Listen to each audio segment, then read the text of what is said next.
On est début octobre et ça sent pas bon. Ça sent l'accident industriel. Non pas que Anne Hidalgo ait fait quoi que ce soit de particulier, en fait justement elle ne fait rien.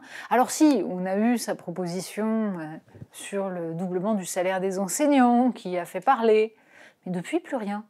Plus rien et ça commence à s'agiter dans les rangs socialistes. On se dit que peut-être ce n'était pas une si bonne idée. Enfin, là encore, personne à aucun moment, même au Parti socialiste, n'a jamais imaginé que c'était une excellente idée de promouvoir la candidature d'Anne Hidalgo. Candidate par défaut, disaient certains, autour de la direction du PS. Il faut bien soutenir quelqu'un. Alors il y a elle, c'est une femme. Bon, le Parti socialiste espère simplement sauver quelques postes de députés. Mais du coup, ça pourrait justement se jouer autrement. Anne Hidalgo, depuis sa déclaration de candidature, a fait quelques interviews assez peu mémorables. On peine à trouver la moindre proposition, la moindre trace de réflexion globale sur l'état de la France, le moindre diagnostic même, sans même des propositions, au moins une analyse à peu près construite de l'état du pays. Rien, strictement rien. Du coup, à gauche, on se dit que le risque, c'est quand même de disparaître et que peut-être, éventuellement, il ne serait pas idiot d'expliquer à Anne que merci beaucoup, c'était très gentil d'avoir essayé, mais on va se rallier à Yannick Jadot, histoire de négocier, donc, des postes aux législatives et l'existence d'un groupe auquel pourraient appartenir quelques députés socialistes.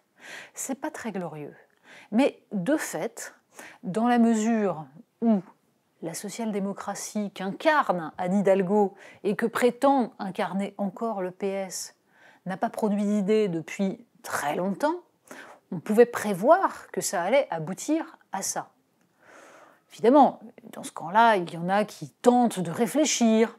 Ils n'ont pas encore fait le droit d'inventaire du quinquennat François Hollande, mais au moins ont-ils quelques idées.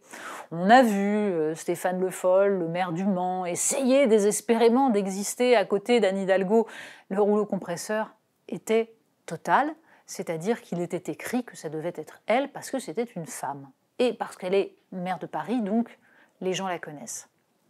Et puis surtout parce que dans le milieu médiatico-politique, il y en a encore beaucoup qui croient très sincèrement que la social-démocratie a quelque chose à dire aux Français.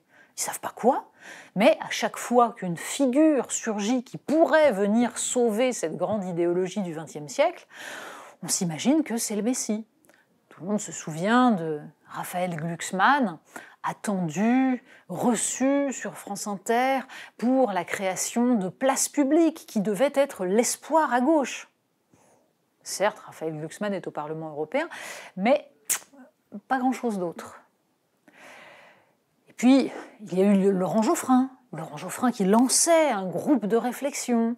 Là aussi, une sorte de parti pour préparer, disaient les uns, le retour de François Hollande qui a tant à offrir au pays. Là encore, ça a un peu fait flop. Donc, Anne Hidalgo, arrivant derrière ça, avec sa seule qualité de femme, avec très peu d'idées, ne pouvait pas tellement faire mieux. On verra ce que donnera la suite.